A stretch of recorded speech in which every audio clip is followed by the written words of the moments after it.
నమస్కారం. చంద్రబాబు నాయుడు గారన్న, నారా లోకేష్ బాబు అన్న, నారా భువనేశ్వర్ గారన్న, నారా బ్రహ్మణి గారన్న, పవన్ కళ్యాణ్ గారన్న నాకు చాలా అభిమానం. వ్యక్తిగత కక్షలు లేవు. చాలా మంచి నాయకులే వాళ్ళందరూ కూడా. నాయకులు కాబట్టి అధికారంలోకి వచ్చారు. రాజకీయం చేయగలరు కాబట్టి అధికారంలోకి వచ్చారు. ప్రజల్ని నమ్మించగలిగారు కనుక అధికారంలోకి వచ్చారు. అందులో చంద్రబాబు నాయుడు గారికి పరిపాలన అనుభవం ఉంది. గతంలో లోకేష్ బాబు మంత్రిగా చేశాడు కనుక ఆయనకి పరిపాలన అనుభవం ఉన్నది. చంద్రబాబు నాయుడు గారు నెహ్రూ గారిని, జవహర్లాల్ నెహ్రూ గారిని ఫ్యూడలిస్ట్ అని అన్నారట. నేను వార్తలు చదివాను. ఆయన ఏ ఉద్దేశంతో అన్నారో మనకైతే తెలీదు. ఆయన హృదయాంతరాల్లో నుంచి వచ్చిన మాట అయితే అయ్యి ఉండకపోవచ్చు అది. ఎందుకంటే చంద్రబాబు నాయుడు గారి రాజకీయం మొదలైందే పండిత్ జవహర్లాల్ నెహ్రూ గారి కుమార్తె ఇందిరాగాంధీ గారి పార్టీ నుంచి 1978లో చంద్రగిరి శాసనసభ నుంచి శాసనసభ్యుడిగా ఎన్నికయ్యారు. ఇందిరా కాంగ్రెస్లో ఆయన జిల్లా అధ్యక్షుడుగానో కార్యదర్శిగానో వివిధ పదవులు, వివిధ హోదాలు నిర్వహించారు. ఆయన గుజరాతీల మెప్పు పొందడానికో, గుజరాతీల మనసు దోచుకుంటానికో, లేదు ఆంధ్రప్రదేశ్ రాష్ట్రానికి అధిక నిధులు తీసుకురావడం కోసమో జవహర్లాల్ నెహ్రూ గారిని ఫ్యూడలిస్ట్ అన్నారేమో. బట్ జవహర్లాల్ నెహ్రూ గారు ఫ్యూడలిస్ట్ కాదు కాదు కాదు కానే కాదు. తరతరాలుగా వచ్చినటువంటి ఆస్తిని స్వాతంత్ర సంగ్రామ సమయంలోనే భారతదేశ ప్రజలకి ధారాదత్తం చేసినటువంటి ధీరోదాత్త కుటుంబం జవహర్లాల్ నెహ్రూ గారు, మోతీలాల్ నెహ్రూ గారి కుటుంబం. కమలం పార్టీకి లూలూలు, మహేశ్వరీలు, మిట్టళ్ళు, అడ్డోని, అంబోనీలు వాళ్ళు ఫ్యూడలిస్టులు కాదట. వాళ్ళు సామ్రాజ్యవాదులు కాదట. వారు పేదల పక్షపాతులట. చాలా దారుణం. విశ్వవిఖ్యాత నట, సార్వభౌమ నట, రత్న డాక్టర్ పద్మశ్రీ నందమూరి తారక రామారావు గారు 1982లో పార్టీ పెట్టింది పేద ప్రజల కోసము. ఆ పార్టీని ప్రస్తుతం చంద్రబాబు నాయుడు గారు నడుపుతున్నారు. అధికారంలోకి తీసుకొచ్చారు. 1995 నుంచి అధికారంలోకి తీసుకొచ్చారు ఆ పార్టీని. మధ్యలో 15 సంవత్సరాలు మినహా మిగిలిన సంవత్సరాలన్నీ కూడా తెలుగుదేశం పార్టీని అధికారంలో ఉన్నది. అఫ్కోర్స్ ఎన్టీ రామారావు గారి ఆశయాలు వేరు, చంద్రబాబు నాయుడు గారి ఆశయాలు వేరు. ఎన్టీ రామారావు గారి పరిపాలనా తీరు వేరు, చంద్రబాబు నాయుడు గారి పరిపాలనా తీరు వేరు, జగన్మోహన్ రెడ్డి గారి పరిపాలనా తీరు వేరు. నెహ్రూ గారు ఎప్పుడు పూరిపాకలో పుట్టల. నెహ్రూ గారు 2 ఎకరాల ఆసామి కాదు, 1000 ఎకరాల ఆసామి. నెహ్రూ గారు పుట్టడమే పెద్ద పెద్ద బంగ్లాల్లో, ఎకరాలలో ఉన్న బంగ్లాలలో పుట్టాడు ఆయన. స్వాతంత్రం వచ్చే నాటికి దేశ పరిస్థితి ఎలా ఉందో చాలామందికి తెలియకపోవచ్చు. ప్రాణాలు గుప్పెట్లో పెట్టుకుని బ్రతుకు జీవుడాన్ని బ్రతికారు భారతీయులందరూ కూడా. దాదాపు కొన్ని సంవత్సరాల పాటు నెహ్రూ గారు జైలు జీవితం గడిపారు దేశ స్వాతంత్రం కోసం. ఆయన కుటుంబంలో విజయలక్ష్మి పండిట్ కూడా జైలు జీవితం గడిపింది. మోతీలాల్ నెహ్రూ గారు జైలు జీవితం గడిపారు. ఇందిరాగాంధీ జైలు జీవితం గడిపింది. ఫిరోజ్ గాంధీ జైలు జీవితం గడిపాడు. చాలామంది జైలు జీవితం గడిపారు ఆయన కుటుంబ సభ్యులు. స్వాతంత్రం వచ్చే నాటికి భారతదేశంలో ఇప్పుడున్న మ్యాప్ ఏదైతే ఉందో ఆ మ్యాప్లో మొత్తానికి భారతదేశానికి స్వాతంత్రం రాలేదు. గోవా డయ్యో డామ్ అనే పోర్చుగీస్ వాళ్ళు పరిపాలించేవాళ్ళు. జునాగఢ్ ఒక సంస్థానంగా ఉండేది. హిందువులు ఎక్కువ మంది ఉన్నా కానీ నవాబులు పరిపాలించేవాళ్ళు. జునాగఢ్ని గుజరాత్ రాష్ట్రంలో ఉంది, ఇప్పుడు అది ఒక జిల్లాగా. హైదరాబాద్ ఒక దేశంగానే ఉండేది.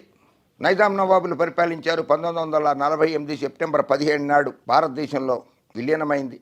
మనకు స్వాతంత్రం వచ్చే నాటికి సరైనటువంటి డ్యాములు లేవు భారతదేశంలో, ప్రాజెక్టులు లేవు, తాగునీటి సాగునీటి ప్రాజెక్టులు లేవు, మౌలిక వసతులు లేవు, సరైన విద్యుత్తు లేదు, సరైన వైద్య సదుపాయాలు లేవు. గుండు సూది కావాలన్నా కానీ విదేశాల నుంచే దిగుమతి చేసుకోవాల్సి వచ్చేది మనకి. అటువంటి పరిస్థితులలో మనకి స్వాతంత్రం వచ్చింది. ఆహార కొరత బాగుండేది. నాకు తెలిసి 1982 వరకు కూడా దేశంలో ఆకలి సావులు ఉన్నాయి. 1982 తర్వాత నుంచే ఆకలి సావులు అనేవి తగ్గిపోయినాయి మన దేశంలో. అటువంటివి నెహ్రూ గారి నేతృత్వంలో పంచవర్ష ప్రణాళికలు అనే పేరుతోటి ఎన్నో ప్రాజెక్టులు నిర్మించారు, ఎన్నో పరిశ్రమలు నిర్మించారు, ఎంతోమందికి జీవనోపాధి కల్పించారు. నెహ్రూ గారి మీద విషం చిమ్మడానికి కమలం పార్టీ పూనుకుంది. ఆయన కుటుంబ సభ్యుల అందరి మీద కూడా విష ప్రచారం చేస్తుంది కమలం పార్టీ. దయచేసి చంద్రబాబు నాయుడు గారు వాళ్ళతో ఆ కమలం పార్టీలో ఆ రకమైనటువంటి ప్రచారంలో భాగస్వామ్యులు కాకండి. మీకు చాలా గౌరవం ఉంది. దేశ విదేశాల్లో కూడా 191 దేశాల్లో మీకు పలుకుబడి ఉన్నది. మీ అభిమానులు ఉన్నారు. వాట్సాప్ యూనివర్సిటీల్లో అసత్య ప్రచారాలు చేస్తున్నారు. ఆ అసత్య ప్రచారాలని నమ్మకండి. కాశ్మీర్లో పాకిస్తాన్లో కలిపేస్తానన్నాడు నెహ్రూ గారు అంటారు. అసలు చరిత్ర చదవరు, పుస్తకాలు చదవరు. హరిసింగ్ గారు కాశ్మీర్కి రాజుగా ఉన్నప్పుడు పాకిస్తాన్ దండయాత్ర చేస్తే హరి సింగ్ గారు నెహ్రూ గారి దగ్గరకు వచ్చి మా మీద పాకిస్తాన్ దండయాత్ర చేస్తోంది, మమ్మల్ని కాపాడి మీ దేశంలో కలుపుకోండి అని అంటేనే భారతదేశంలో కలిపాడు నెహ్రూ గారు. ఆయన కుమార్తె ఇందిరాగాంధీ పాకిస్తాన్ని 2 భాగాలుగా చేసి బంగ్లాదేశ్ పాకిస్తాన్గా విడగొట్టింది. ఆయన ఏం తప్పులు చేయలేదని చెప్పి నేను చెప్పను. ఆయన పరిపాలనలో కొన్ని తప్పులు జరిగి ఉండొచ్చు. ఆయన్ని విలన్గా చేసి చూపించడం మాత్రం పద్ధతి కాదు, అటు కమలం పార్టీకి కానీ వేరే రాజకీయ నాయకులు ఎవరికైనా సరే.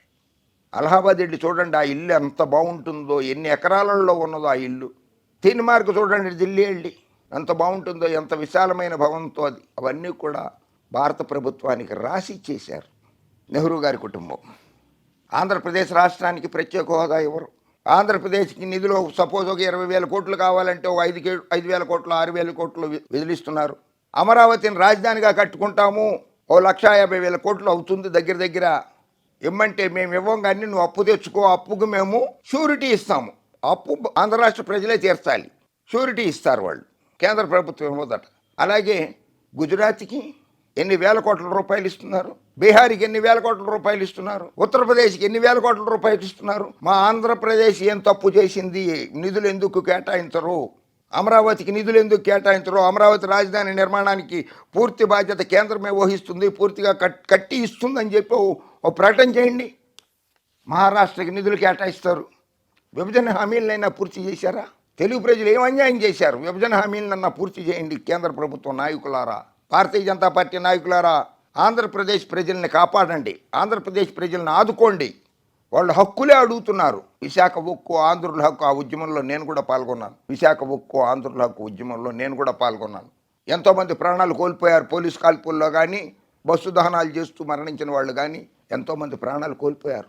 అమృతరావు గారు ఆమర నిరాహార దీక్ష చేశారు. అటువంటి విశాఖ ఉక్కు ఆంధ్రుల హక్కు అని సాధించుకున్నటువంటి విశాఖ ఉక్కు ఫ్యాక్టరీని ప్రైవేట్ పరం చేసేస్తున్నారు కేంద్ర ప్రభుత్వం వాళ్ళు. అది తప్పు, అది మా హక్కు.